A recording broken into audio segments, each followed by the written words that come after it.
Sir, दूरबीन surgery की जब हम बात करते हैं और अगर हम गूगल करें और हम सेंटर्स ढूंढें तो बहुत कम सेंटर्स मिलते हैं जिसमें स्पेसिफिकली आपका सेंटर हमें प्रोमिनेंटली वहाँ नज़र आता है। तो ये सेंटर स्टार्ट करने का मोटिवेशन कहाँ से आया? खुद तो सीख रहे थे और खुद को आ भी गया था, डॉक्टर कुमारी अनुराग भी आपके साथ सहायक की भूमिका में थी, वो भी कर रही थी। क्यों ये लगा कि अब ये लोगों को या और डॉक्टर्स को जानना चाहिए, उनको सिखाने की अब ज़रूरत है? देखिए, किसी भी राह पे आप एक कदम बढ़ाते हैं तो फिर आगे का रास्ता दिखता है। दूसरे इतनी प्लानिंग करके हम लोगों ने भी नहीं शुरू किया था।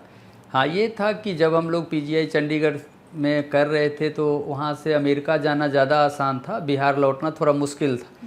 और एक चीज़ कुंठा से मैं भी ग्रसित था कि जैसे लोग बाहर जाके अपने आप को सेटल कर लेते हैं तो उनको भी ये बोलना, रहे यार बिहार जाके क्या करोगे। तो हमको लगा कि बिहार जाके ही कर सकते हैं, वहीं तो ज़रूरत है हमारी।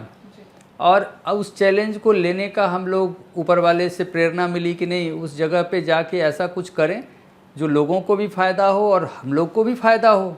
फ़ायदा का मतलब मुझे भी लोग जान पाएँ, जो स्किल हमने सीखा उसको लोगों तक हम पहुंचा सकें।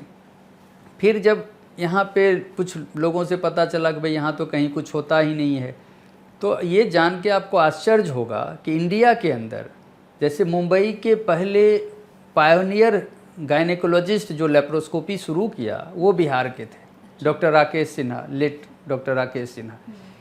इवन गुड़गांव में जो सबसे बड़ा ट्रेनिंग सेंटर है वो बिहार के थे, और बिहार ही इससे डिप्राइव्ड। मतलब यहाँ के लोग वर्ल्ड वाइड अपना काम को हाई लेवल पे कर रहे हैं। चूँकि हो क्या रहा था कि वो लोग वहाँ करके वहाँ सेटल हैं, तो वहाँ सेटल होने से तो बिहार को कंट्रीब्यूशन होगा नहीं। तो फाइनली हमारा डिसीजन ये था कि नहीं, कुछ यहीं किया जाए, और फिर उसी को हम लोग धीरे धीरे शुरू करें। फिर लगा कि नहीं, ये पूरी सोसाइटी की नीड है, और अभी भी हमारे मेडिकल कॉलेज में या जो भी ट्रेनिंग सेंटर्स हैं वहाँ पे इसकी कमी है, इसकी सुविधा नहीं है कि real hands on gynae endoscopy के उनका एक्सपोजर मिले। और अभी नया एनएमसी का भी जो गाइडलाइन है उसमें भी ऐसा करा गया कि भाई सारे गायनेकोलॉजिस्ट को गायनी दूरबीन सर्जरी सीखना है। ये एक तरह से मैंडेटरी हो गया, हमारा एमडी एमएस या स्पेशलाइजेशन करिकुलम का पार्ट है। ऐसा नहीं कि ये कोई ऊपर से थोपा हुआ सा चीज़। यही है कि पहले कन्वेंशनल वे था, पेट चीर करके ऑपरेशन होता था, अभी दूरबीन से होना है। तो चूँकि वो मोर सोफिस्टिकेटेड है, पेशेंट फ्रेंडली है, तो हम लोग उसको डॉक्टर फ्रेंडली भी बना रहे हैं कि आप सीखिए और सीख करके मरीज को सर्व करिए अपने अपने जगहों। तो उसी विचार को लेकर के हम लोग इस पे आगे बढ़े कि नहीं, सब लोग को जितना मैक्सिमम से मैक्सिमम लोग हो।